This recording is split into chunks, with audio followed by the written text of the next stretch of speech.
सो hi everyone. तो चलिए आज के क्वेश्चंस का डिस्कशन देखते हैं। तो पहला क्वेश्चन है, the external bisector of triangle ABC intersect the straight line through A and parallel to BC at point D. If angle ABC is 50 degree then the measure of angle ADB. तो देखिए question क्या बोल रहा है। ये मेरा एक triangle है, ठीक है। ये ट्राइंगल है मेरा ए बी सी। ये इंटरसेक्ट कर रहा है स्ट्रेट लाइन थ्रो ए। अच्छा, एक स्ट्रेट लाइन में ड्रॉ कर रहा हूँ A and parallel to BC, यानी कि ये वो स्ट्रेट लाइन है बीसी के पैरेलल है, ठीक। And parallel to BC at point D. Okay, intersect कर रहा है ये। एक मिनट। तो कुछ इस तरह का मेरा डायग्राम बनेगा। ये मेरा डी हो गया। इस straight line through A parallel to BC at point D, ठीक। एक्सटर्नल बाइसेक्टर है ये मेरा एक्सटर्नल बाइसेक्टर है, ठीक। ये इंटरसेक्ट कर रहा है। अब एंगल एबीसी क्या दिया हुआ है, एंगल एबीसी 50 डिग्री दिया हुआ है। तो ये कितना होगा, रिमेनिंग 130 डिग्री होगा। और क्योंकि ये दो इक्वल पार्ट में है तो 65 डिग्री, यानी कि ये मेरा 65 डिग्री, ये मेरा 65 डिग्री, ठीक। अब दूसरा, ये अगर मेरा 50 डिग्री है तो ये भी मेरा 50 डिग्री होगा, अल्टरनेट एंगल। अब आपसे पूछा क्या जा रहा है, एडीबी। तो देखिए 65 और 50 कितना होता है, 115। तो 180 माइनस 115 करूंगा, क्योंकि ट्राइंगल एडीबी में टोटल सम कितना, 180 डिग्री। तो 565। तो आंसर हो गया ए, ठीक। अगले क्वेश्चन पे चलते हैं।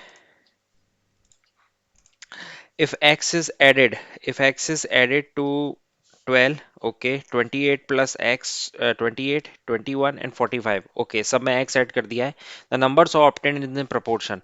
तो आपको ये पता होना चाहिए कि अगर proportion की बात की जा रही है तो proportion के लिए हम क्या लिखेंगे इसको, ये 28 plus x is equal to 21 plus x upon 45 plus x, ठीक है। ये होता है प्रपोर्शनल का फंडा। यानी कि आप ऐसे समझ लो ए बी सी डी है, तो अगर ये चीज प्रपोर्शन में है तो A upon B is equal to C upon D, यानी A into D is equal to B C, ठीक। अब देखिए कई लोग, कई एस्पिरेंट्स क्या करेंगे, इसमें इसमें आप सीधे क्रॉस मल्टीप्लाई करने जाओगे, ठीक। क्रॉस मल्टीप्लाई करके आप एक्स की वैल्यू निकालोगे। अब आप प्रैक्टिकली खुद सोचिए, अगर आप क्रॉस मल्टीप्लाई करोगे तो ये कितना कॉम्प्लेक्स हो जाएगा, ठीक है। और कॉम्प्लेक्स कैलकुलेशन हो जाएगा और आपका टाइम बहुत लगेगा, ठीक। क्योंकि देखिए निकालना क्या, निकालना तो मीन प्रपोर्शन है। एक्स की एक बार वैल्यू आ गई तो हम मीन प्रपोर्शन हाल निकाल लेंगे, फिर कुछ बचता नहीं है। कल भी हमने एक क्वेश्चन लिया था, उसमें हमने सिंपल मीन प्रपोर्शन निकाला था, दो स्क्वायर रूट में वैल्यू थी, ठीक। मीन प्रपोर्शन निकाला था, ठीक है। तो अब मैं आपको इस तरह के क्वेश्चंस को हैंडल करने के लिए एक तरीका बताने जा रहा हूँ, ट्रिक है एक, ठीक है ना। बहुत ही बेहतरीन ट्रिक है। आप क्या करो, आप इन दोनों का गैप लो। इन दोनों का गैप कितना है, 9। 21 plus x minus 12 minus x, तो ये हो गया 9। ऐसे ही आप इन दोनों का गैप निकालो। तो 45 माइनस 28 कितना हो गया, 17, ठीक है। अब आप क्या करो, आप कुछ मत करो अब, बस आपका अब आंसर आ जाएगा। आपको अब करना क्या है,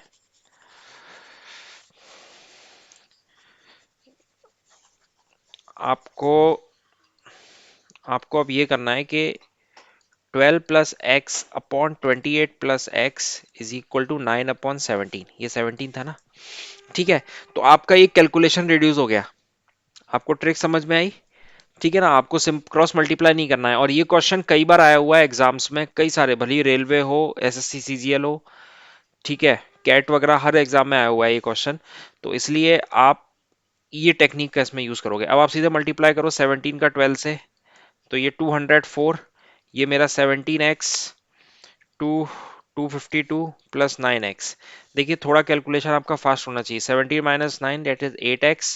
एंड यहाँ से आप इसको इधर लेकर जाओगे, 204 आप करोगे तो ये बचेगा 48। तो x की वैल्यू आ गई 6। अब देखिए x की 6 आ गई तो ये कितनी आ जाएगी, 9। और ये आ जाएगी 25। और कल ही मैंने आपको डिस्कस किया था कि अगर इन दोनों के बीच मीन प्रपोर्शन निकालना है तो आप कुछ नहीं करोगे। मान लीजिए m मान लो या कुछ भी मान लो, स्क्वायर रूट ले लो आप दोनों का प्रोडक्ट करके। तो ये 3 इंटू 5 आ गया, that is 15 is the mean proportion. So A will is the right answer, ठीक है। समझ में आया, ये कंसेप्ट इंपॉर्टेंट था, इसको याद रखेंगे।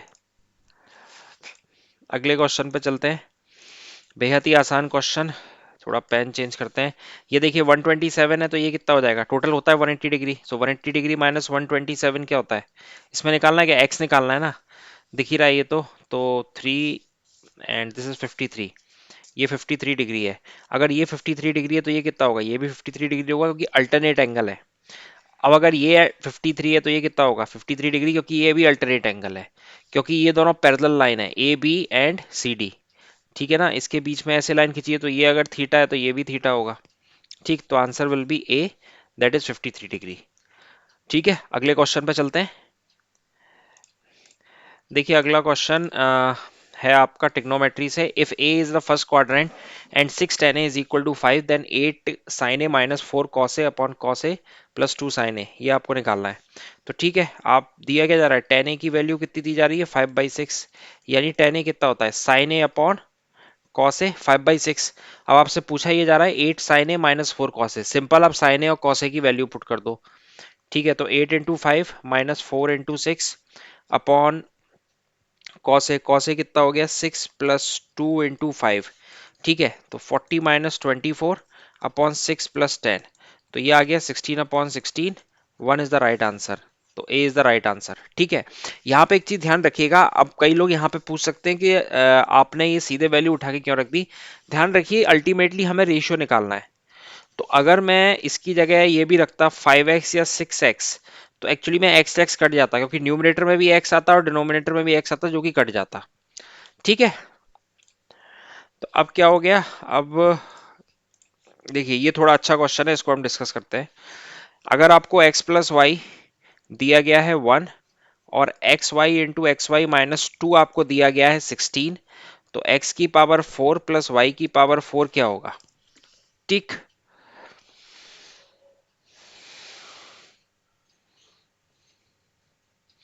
x की पावर 4 प्लस वाई की पावर 4 क्या होगा, है ना। तो ये आपको निकालना है। तो देखिए एक चीज तो मेरे को समझ में आ रही है कि x की पावर 4 और y की पावर 4 अगर आपको निकालना है तो मेरे को कुछ स्क्वायर करना पड़ेगा, और इस एक्सप्रेशन को देख के मेरे को ये भी समझ में आ रहा है कि मेरे को 2 बार स्क्वायर करना पड़ेगा, क्योंकि पहली बार आप करोगे तो एक्स स्क्वायर टाइप का कोई एक्सप्रेशन आएगा, फिर उसके बाद आपको फिर करना पड़ेगा, तब जाके x की पावर 4 आएगा।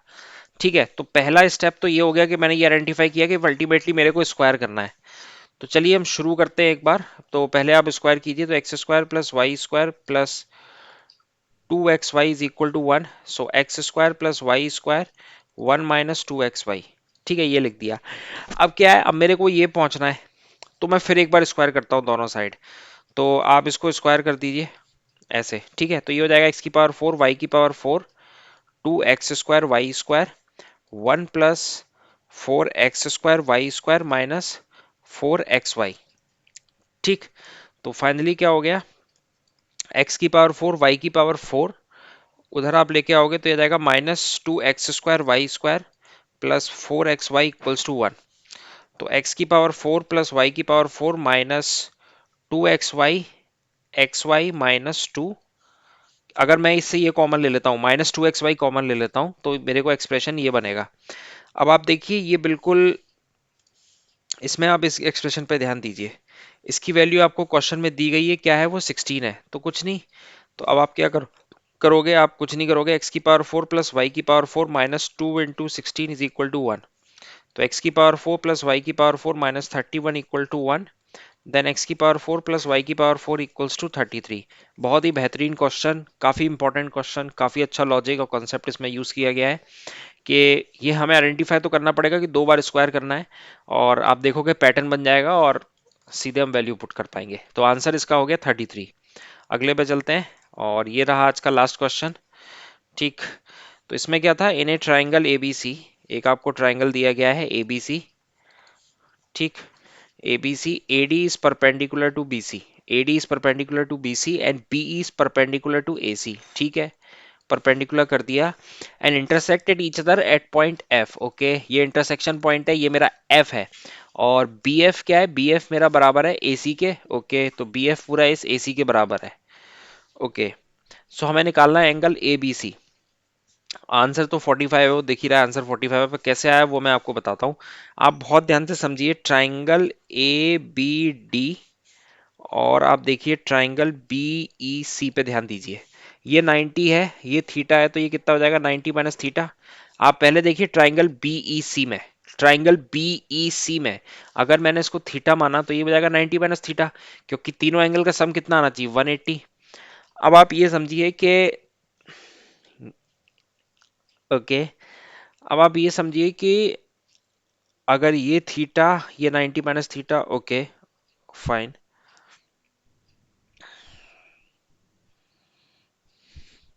आपको निकालना है क्या, एंगल ए बी सी। ठीक ठीक ठीक, एंगल ए बी सी। तो अब ये वाला भी एंगल 90 डिग्री होगा, ये वाला भी एंगल 90 डिग्री होगा। और अगर ये 90 माइनस थीटा, तो ये मेरा थीटा होगा। ठीक, ये मेरा थीटा होगा। ट्राइंगल, एक मिनट। ओके ओके ओके, ये हमने कुछ गलती करी कि angle B F T, just give me 1 minute. एक बार हम फिर से इसको ट्राई करके देखते हैं। ये अच्छा क्वेश्चन है, थोड़ा इसमें एक्चुअली में थोड़ा सा कॉन्ग्रुएंसी अप्लाई होगी। Let me check one more time. एक बार फिर से हम ट्राई करके देखते हैं।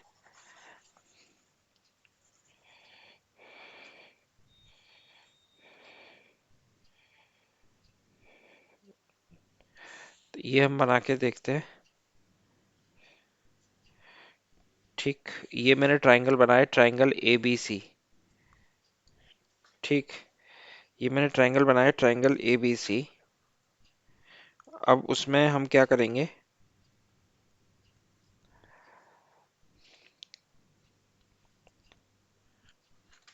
हाँ तो इसमें हमने बनाया ट्राइंगल ए बी सी।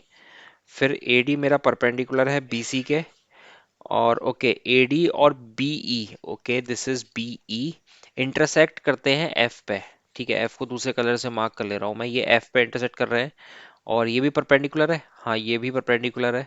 और क्या दिया जा रहा है, B F. Okay, B F मेरा पूरा ए सी के बराबर है, पूरा ए सी के बराबर है। आपको निकालना है angle A B C. Okay, angle A B C निकालना है। तो ये तो दिया हुआ है, मेरा बी एफ जो है मेरा ए सी के बराबर है। ठीक है, ओके। तो अब ये 90 है, तो इसको मैंने थीटा माना, तो ये कितना हो जाएगा मेरा 90 माइनस थीटा। अगर मैं ट्राइंगल बीईसी को लेता हूँ, ठीक है, ट्राइंगल बीईसी पे आप फोकस कीजिए, तो ये हो गया। अब आप फोकस कीजिए ट्राइंगल एडीसी पे। तो अगर ये 90 है, 90 माइनस थीटा, तो ये कितना हो जाएगा थीटा। ट्राइंगल एडीसी पे फोकस कीजिए आप। ठीक, तो मैं इससे समझ में आ गया कि बी एफ जो है, बी एफ मेरा ए सी के बराबर है, ये तो दिया हुआ है। फिर आपको ये भी पता चल जाएगा कि एंगल बी जो है वो एंगल ए के बराबर है। एंगल बी जो है वो एंगल ए के बराबर है। और एंगल डी एंगल ई के बराबर है। एंगल डी जो है वो एंगल ई के बराबर है। तो बेसिकली जो ट्राइंगल है, ये दोनों कॉन्ग्रुएंट हो गए। ठीक है, ये इंपॉर्टेंट कैच था इसमें, ये दोनों कॉन्ग्रुएंट हो गए ये ट्राइंगल। तो अगर कॉन्ग्रुएंट हो गए ना, तो आप ये बोल सकते हो कि जो बीडी है वो एडी के बराबर होगा। जो बीडी है मेरा, ठीक, आप ऐसे समझ लो, आप ऐसे समझो, आप इन इसको छोड़ो, आप इसको देखो, आप इन दो ट्राइंगल को देखो, बी एफ डी और A D C. B F D और ए डी सी, इस पे फोकस करो आप। ठीक है, इस पे फोकस करो। तो बी एफ डी में क्या होगा, ये 90, ये थीटा, तो ये कितना 90 माइनस थीटा। इसमें ये 90, ये थीटा, ये 90 माइनस थीटा। ठीक है, तो आप ये बता पा रहे हो कि एंगल बी एंगल ए के बराबर है। फिर एंगल बी एफ जो है, बी एफ जो है वो किसके बराबर होगा, वो ए सी के बराबर है। ये तो दिया ही हुआ है, ये दिया हुआ है ना, क्योंकि ये तो गिवन है। देखिए, बी एफ बराबर टू ए सी। और एंगल बी मेरे को समझ में आ रहा है एंगल ए के बराबर है। तो जो तीसरा एंगल होगा ना, वो भी आपस में बराबर होगा। ठीक है, अब अगर वो बराबर है, तो आपकी जो साइड है बी डी, वो किसके बराबर होगी, वो बी डी बराबर होगी आपकी ए डी के। बी डी बराबर होगी आपकी ए डी के, क्योंकि देखिए ये वाला जो एंगल है ये बनेगा आपका 90 माइनस थीटा। तो अगर ये 90 माइनस थीटा, ये नहीं, ये भी 90 माइनस थीटा, तो 90 माइनस थीटा के अपोजिट बी एफ टी में क्या है, बी डी है। उसमें 90 माइनस थीटा के अपोजिट क्या है, ए डी है। तो बेसिकली ये दोनों साइड बराबर हो गई, यानी बी डी आपकी ए डी के बराबर हो गई। ठीक है, और बी डी अगर आपकी ए डी के बराबर हो गई, तो आप ये बोल सकते हो कि एंगल बी कितना रहा होगा, एंगल बी 90/2 रहा होगा। एंगल बी 90/2 रहा होगा। तो फाइनली एंगल बी कितना रहा होगा, 45 डिग्री। ठीक है, तो 45 डिग्री इसका राइट आंसर है। सो आज के लिए बस इतना ही, मिलते हैं फिर कल अगले सेशन में कुछ और नए क्वेश्चंस के साथ। Thanks for watching, have a nice day, thank you.